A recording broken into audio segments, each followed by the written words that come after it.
Let us pray. Lord, your word is the living word. Pray, O Lord, that your word may be alive in our thought, in our action, in our mind. In the name of the Father, Son, and of the Holy Spirit. Amen. Dear friends, as we are celebrating this day as second Sunday after Easter, and the theme is about witnesses to Christ's resurrection. There are certain elements, characteristics we all need to bear witness to Christ about his resurrection, about his life, about his preaching, teaching, and that's what our Lord Jesus he has done. And in this way, as we are continue to live as Christians, as bearer of Christ's resurrection and witnesses to his life and ministry, because we have received that and we are going to give it to the people. Now, dear friend, I would like to draw your attention towards some characters in the Bible, those who were not probably apostles, or maybe they were not Christians or the follower of Jesus, or probably they were not worshippers of true God, but yet they have done certain things, or their character, their life reflects certain things which helps us to understand more about Christ's teaching. And Jesus himself, or Bible itself, has given examples of those people. Say for example, Jairus, the one whose daughter Jesus raised from the dead. He was a ruler of the synagogue. Probably he did not follow Christ, but Jesus was admiring his strong faith. There are also some more character about the centurion, who was not a believer in the true living God. Neither he was a Christian to say, or disciple, or an apostle, but yet he had a strong faith, and through his faith Jesus healed his servant. There is a lady who is known as the Syrophoenician woman, and to whom Jesus was saying that you will not be given any blessing. But later on, because of her continuous faith in Jesus, and Jesus healed her daughter. And also, there is one more character today we read in the New Testament, or to say the first reading, about a character called Gamaliel. Today we are going to concentrate about this great man, Gamaliel. Probably he was not an apostle, he was not a preacher of the gospel, and he was not any of the evangelist or anything, but yet he had a great character, and that speaks a lot about our life and how we can go about when we are asked to witness Christ. What characteristic that this great man Gamaliel, who was spoken very little about, only probably here we can see his name, Gamaliel. Some other places when we see Paul himself, he was testifying about his life. He would boast about he was a student of Gamaliel, taught by Gamaliel. And here in the Acts of Apostles, in the New Testament reading, the first reading, we saw about this great man and how he had protected the apostle from being punished. Or rather, people were rising to kill the apostles, those who were sharing gospel. Now, dear friend, we see about Gamaliel, the character is written about. But a Pharisee, before that it says, when they heard this, they were enraged and wanted to kill the disciples or to the apostles. But a Pharisee in the council named Gamaliel, a teacher of the law, held in honor by all the people, stood up and ordered the men to be put outside for a while. And he spoke for the disciples. when the whole Jewish council were against, only this man, he stood up. Now, when we are talking about Gamaliel, what can we see in his life? The three characteristics that we can find, which will help us to meditate today, is the first thing, that Gamaliel was a man held in honor. He was an honorable man. Second thing is, Gamaliel was a wise man. And finally, what we see in his life is that he was courageous. Don't you think, dear friends, in order to witness Christ, we need all these three characters? First of all, to be honorable. Second thing, to be wise. And finally, to be courageous. These are the three characters that we can see in this lesser spoken person, Gamaliel. First thing, Gamaliel was an honorable man. When we live in our society, when we live in our surrounding, whether it is a housing complex, whether we live in the city or in the society where we have their neighbors and others, and wherever we live, people look unto us, look up to us to find that honorable characteristic. As Christians, as followers of Jesus, they look up to us. And here we can say that how much is required of us. And this honorable characteristic is very important. How we carry ourselves.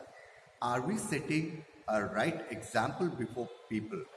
Are we setting an example that Jesus, he has set before us?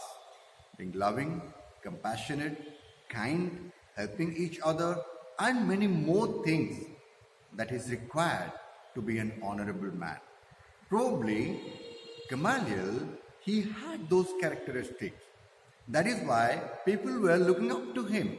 And because he was an honorable man, when he spoke, people listened. And the same way that if we have that honor in our area, wherever we live, then when we speak, people will listen. What we are going to speak? We are going to speak about the resurrection of our Lord Jesus Christ. We are going to testify. We are going to be witnesses. Unless we have that honorable characteristic, no matter how beautiful thing that we speak about, people may not listen to us.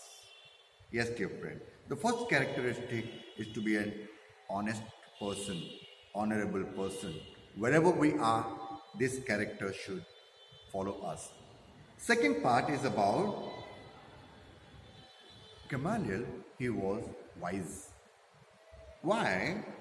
Even if he did not believe in teaching of Jesus about his life, about his ministry, but yes, he protected the disciple through his wisdom. And the wisdom probably saved many people that day from the council committing a great sin by killing the apostle, killing the evangelist, the apostle, the appointed by God. And he said, if they are from themselves, they will not survive. And if they are from God, then you will only end up fighting against God, and the destruction will come unto you. This is wisdom. And we all need wisdom, because wisdom will be able to protect us. That word written in Proverbs chapter 4. Hold on to the wisdom, and the wisdom will protect you. And we may have knowledge of every area. We may know many things, but unless we have wisdom from above, we will not be able to do things. We will not be able to proclaim Christ if we do not have the wisdom. So, dear friend, like Gamaliel, we also must learn to have that wisdom and to be wise in what we speak, what we do, and where we share what we are doing. So, dear friends, second characteristic is about wisdom is important. And the final thing is about to be courageous. Yes, we may have everything, but if you are not courageous, then we may not be able to do things what God has called us. Here we see Gamaliel, he stood up and spoke about these people. And can you believe in that council, so many people were there, and all those people were from different areas. They are from the high priest, they probably from the society of the great honor, and many more people are there. But yet, he was speaking against all, and he was standing by the apostle, and he had great courage. And if we have courage, we can do many things. That's what God has promised us, that when Joshua, he took over Moses after his death, and God called him. And the very first chapter of Joshua, the book of Joshua, we see how God is assuring Joshua that he will be with him, he will guide him, and he will protect him. And God is asking him not to be frightened, not to be dismayed about anything. Whatever you do, God is there with him to help him to overcome all his fears, overcome all his difficulties. And God is going to give strength, and he is need to be courageous. And it is important for us also, looking at this character, the great character Gamaliel, to be courageous, knowing that God is with us in what we do. So, dear friend, may the Lord help us and bless us to be an honorable person, to be wise in what we do, and also to have great courage in sharing God's word in our word and in action. So may the Lord bless each and every one of us. Amen. Let us join together as we say the Apostle Creed. I believe in God the Father Almighty, creator of heaven and earth. I believe in Jesus Christ, his only Son, our Lord. He was conceived by the power of the Holy Spirit and born of the Virgin Mary. He suffered under Pontius Pilate, was crucified, died, and was buried. He descended to the dead. On the third day he rose again. He ascended into heaven and is seated at the right hand of the Father. He will come again to judge the living and the dead. I believe in the Holy Spirit, the Holy Catholic Church, the communion of saints, the forgiveness of sins, the resurrection of the body, and the life everlasting. Amen. Dear friends, as we all know, that the second wave of COVID has come into this city, not only to this city, but the state and to the country and to the whole world. And we can see around us how people are neglecting the seriousness of this deadly virus. And it is our responsibility to be careful, to protect each other. So that is why, dear friends, we are continuing to have our online service, maybe for a couple of Sundays till the situation is a little better, and after that we can start our physical service. We all know how much we love the fellowship, how much we love being with each other, meeting and greeting, encouraging each other. But looking at the situation, please continue to uphold each other in your prayers as we have this online service. And we also will remember all those who are sick and the housebound, especially those who are struggling with this coronavirus disease. And we remember them in our personal prayers, in our family prayers.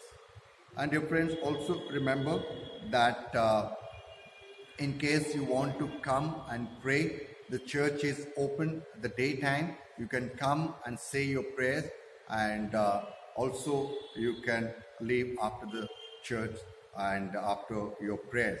But remember not to crowd up, not to come in a group. Come individually or maximum as a family If you want to say your prayer in the church, remember to come between 10 o'clock to 1 o'clock, where our staff will be there to help you or in case you need anything. Thank you. The Confession of Sin, section 18. God so loved the world that he gave his only Son, Jesus Christ, to save us from our sins, to be our advocate in heaven, and to bring us to eternal life. Let us therefore confess our sins in penitence and faith, firmly resolved by God's grace to keep his commandments and to live in love and peace with all people. Let us confess our sins together. Almighty God, our Heavenly Father, we have sinned against you and against one another in thought and word and deed, in the evil we have done and in the good we have not done, through ignorance, through weakness, through our own deliberate fault. We are truly sorry and repent of all our sins. For the sake of your Son, Jesus Christ, who died for us, forgive us all that is past, and grant that we may serve you in newness of life, the glory of your name. Amen. Almighty God, who forgives all who forgive one another and truly repent of their sins, have mercy on us, pardon and deliver us from all our sins, confirm and strengthen us in all goodness, and keep you in life eternal, through Jesus Christ our Lord. Amen. Thanks be to God. The peace. We are the body of Christ. In the one Spirit we were all baptized into one body. Let us pursue all that make for peace and builds up our common life. The peace of the Lord be always with you and also with you. Peace be with you.